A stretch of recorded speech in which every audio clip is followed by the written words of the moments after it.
শিক্ষী একাডেমিতে তোমাদের সবাইকে স্বাগতম। ষষ্ঠ শ্রেণীর প্রিয় শিক্ষার্থীরা, আশা করি তোমরা সকলেই ভালো আছো।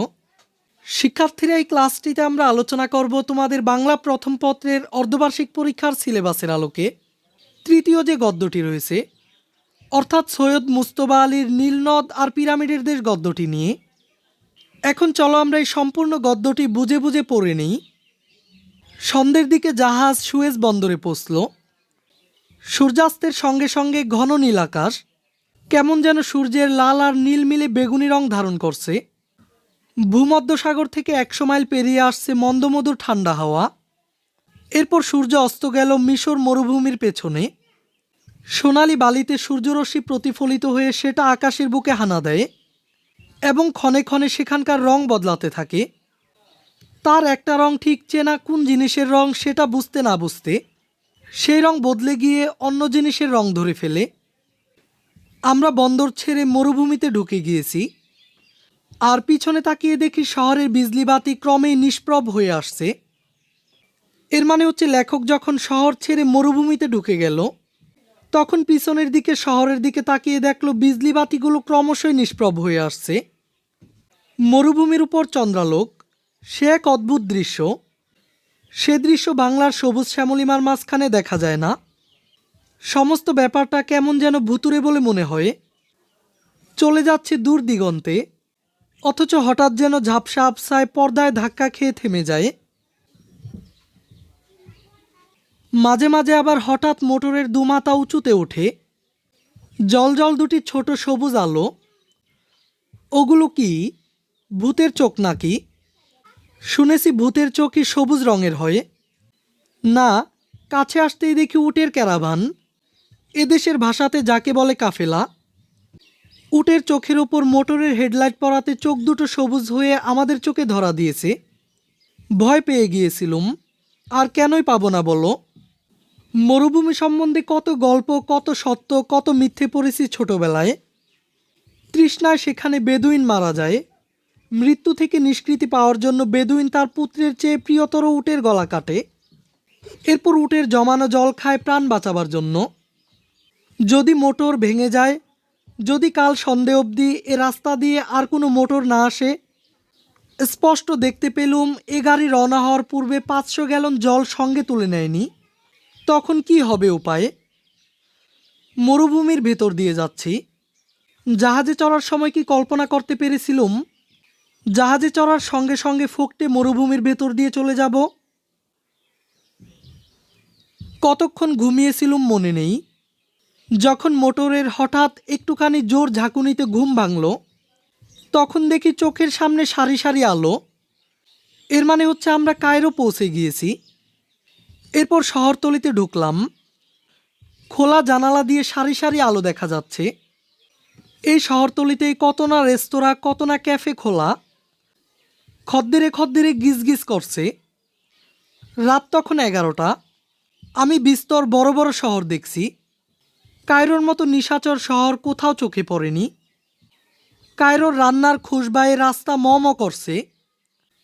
মাঝে মাঝে নাকে এসে এমন ধাক্কা লাগায় যে মনে হয় নেমে পড়ে এখানেই চারটি খেয়ে যাই। অবশ্য রেস্তোরাঁগুলো আমাদের পাড়ার দোকানের মতোই নোংরা। সবাই নিকটতম রেস্তোরাঁয় হুড়মুড় করে ঢুকলুম, কারণ সবাই তখন ক্ষুধায় কাতর। তড়িঘড়ি 3খানি ছোট ছোট টেবিল একজোর করে চেয়ারে সাজিয়ে আমাদের বসার ব্যবস্থা করা হলো। এরপর রান্নাঘর থেকে স্বয়ং বাবুর্চি ছুটে এসে তোয়ালে কাঁধে বারবার ঝুঁকে ঝুঁকে সেলাম জানালো। মিশরীয় রান্না ভারতীয় রান্নার মামাতো বোন। এখানে মূলত লেখক বোঝাতে চেয়েছেন মিশরীয় রান্না ভারতীয় রান্নার মতোই, অবশ্য ভারতীয় মোগলাই রান্নার। বারকোষে হরেক রকম খাবারের নমুনা। তাতে দেখলুম রয়েছে মুরগি মুসল্লম, শিক কাবাব, স্বামী কাবাব, আর গোটা 5-6 অজানা জিনিস। আমার প্রাণ অবশ্য তখন কাঁদছিল 4টি আতপ চাল, উচ্ছে ভাজা, সোনামুগের ডাল, পটল ভাজা আর মাছের ঝোলের জন্য। অত শত বলি কেন, শুধু ঝোল ভাতের জন্য। কিন্তু ওসব জিনিস তো আর বাংলাদেশের বাইরে পাওয়া যায় না, কাজেই শোক করে কি লাভ। এরপর আহারাদি সমাপ্ত করে আমরা ফের গাড়িতে উঠলুম। ততক্ষণে আমরা কায়রো শহরের ঠিক মাঝখানে ঢুকে গিয়েছি। গন্ডায় গন্ডায় রেস্তোরাঁ, হোটেল, সিনেমা, ডান্স হল, ক্যাবারে। খদ্দেরে তামাম শহরটা আবজাব করছে, কত জাত বেজাতের লোক। এরপর লেখক বলে উঠল, ওই দেখ, অতি খানদানি নিগ্রো, ভেড়ার লোমের মতো কোকড়া কালো চুল, লাল লাল পুরু দুখানা ঠোঁট, বোচা নাক, ঝিনুকের মতো দাঁত আর কালো চামড়ার কি অসীম সৌন্দর্য। আমি জানি এরা তেল মাখে না, কিন্তু আহা, ওদের সর্বাঙ্গ দিয়ে যেন তেল ঝরছে। ওই দেখ সুদানবাসী, সবাই প্রায় 6 ফুট লম্বা, আর লম্বা আলখাল্লা পড়েছে বলে মনে হয়। দৈর্ঘ্য 6 ফুটের চেয়েও বেশি। এদের রং ব্রোঞ্জের মতো। এদের ঠোঁট নিগ্রোদের মতো পুরো নয়, টকটকে লালও নয়। কায়রোতে বৃষ্টি হয় দৈবাত, তাও 2-1 ইঞ্চির বেশি নয়। এর মানে এখানে লেখক বোঝাতে চেয়েছেন কায়রোতে খুব একটা বৃষ্টি হয় না। তাই লোকজন সব বসেছে হোটেল ক্যাফের বারান্দায় কিংবা চাতালে। শুনলাম এখানকার বায়োস্কোপও হয় বেশিরভাগ খোলামেলাতে। মোটর গাড়ি বড্ড তাড়াতাড়ি চলে বলে ভালো করে সব কিছু দেখতে পেলুম না, কিন্তু এবার চোখের সামনে ভেসে উঠল অতি রমণীয় এক দৃশ্য। এটি ছিল নাইল নীলনদ। চাঁদের আলোতে দেখছি নীলের উপর দিয়ে চলেছে মাঝারি ধরনের মহাজনী নৌকা। হাওয়াতে কাত হয়ে তেকুনা পাল পেটুক ছেলের মতো পেট ফুলিয়ে দিয়ে। ভয় হয় আর সামান্য একটুখানি জোর হাওয়া বইলেই হয়তো পালটা এক ঝটকায় চৌচির হয়ে যাবে, নয় নৌকাটা পিছনে ধাক্কা খেয়ে গোটা আড়াই ডিগবাজি খেয়ে নীলের অতলে তলিয়ে যাবে। এই নীলের জল দিয়েই এদেশের চাষ হয়, আর এই নীল তার বুক ধরে সে চাষের ফসল মিশরের সর্বত্রে পৌঁছে দেয়। এরপর লেখক বলে উঠল, পিরামিড, পিরামিড, পিরামিড। চোখের সামনে দাঁড়িয়ে 3টে পিরামিড। এই 3টে পিরামিড পৃথিবীর সবচেয়ে পুরনো কীর্তিস্তম্ভ। যুগ যুগ ধরে মানুষ এদের সামনে দাঁড়িয়ে বিস্তর জল্পনা কল্পনা করেছে। দেয়ালে খোদাই করে এদের লিপি উদ্ধার করে এদের সম্বন্ধে পাকা খবর সংগ্রহ করার চেষ্টা করেছে।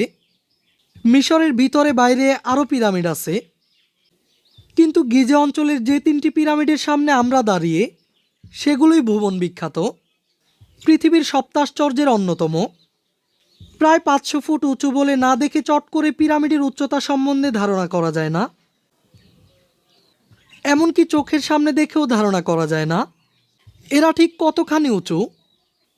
চ্যাপ্টা আকারের একটা বিরাট জিনিস আস্তে আস্তে ক্ষীণ হয়ে 500 ফুট উঁচু না হয়ে যদি চোঙার মতো একই সাইজ রেখে উঁচু হতো, তবে স্পষ্ট বোঝা যেত 500 ফুটের উচ্চতা কতখানি। বোঝা যায় দূরে চলে গেলে। গিজা এবং কায়রো ছেড়ে বহু দূরে চলে যাওয়ার পর হঠাৎ চোখে পড়ে 3টি পিরামিড, সব কিছু ছাড়িয়ে মাথা উঁচু করে দাঁড়িয়ে। তাই বোঝা যায় এ বস্তু তৈরি করতে কেন 23 লক্ষ টুকরো পাথরের প্রয়োজন হয়েছিল। টুকরো বলতে একটু কমিয়ে বলা হলো, কারণ এর 4-5 টুকরো একত্রে করলে একটা ছোটোখাটো ইঞ্জিনের সাইজ এবং ওজন হয়। কিংবা বলতে পারো 6 ফুট উঁচু এবং 3 ফুট চওড়া করে এ পাথর দিয়ে একটা দেয়াল বানালে সে দেয়াল লম্বায় 650 মাইল হবে। আর সবচেয়ে বড় পিরামিডটা বানাতে নাকি 1 লক্ষ লোকের 20 বছর লেগেছিল। মূলত ফারাও সম্রাটরা বিশ্বাস করতেন তাদের শরীর যদি মৃত্যুর পর পচে যায় কিংবা কোনো প্রকারের আঘাতে ক্ষত হয়, তবে তারা পরলোকে অনন্ত জীবন পাবেন না।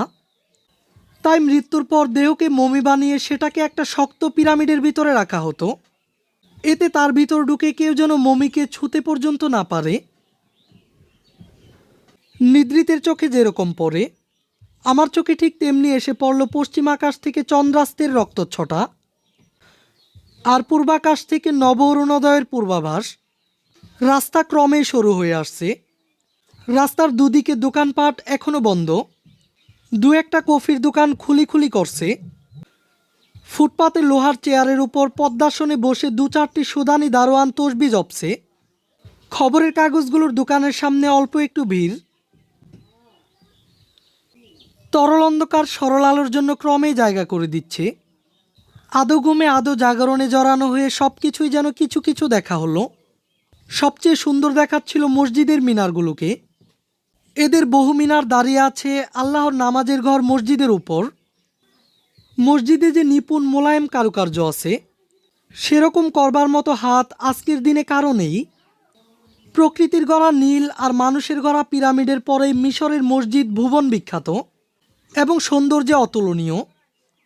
পৃথিবীর বহু সমঝদার শুধু এই মসজিদগুলোকেই প্রাণ ভরে দেখবার জন্য 7 সমুদ্র 13 নদী পেরিয়ে কায়রোতে আসেন।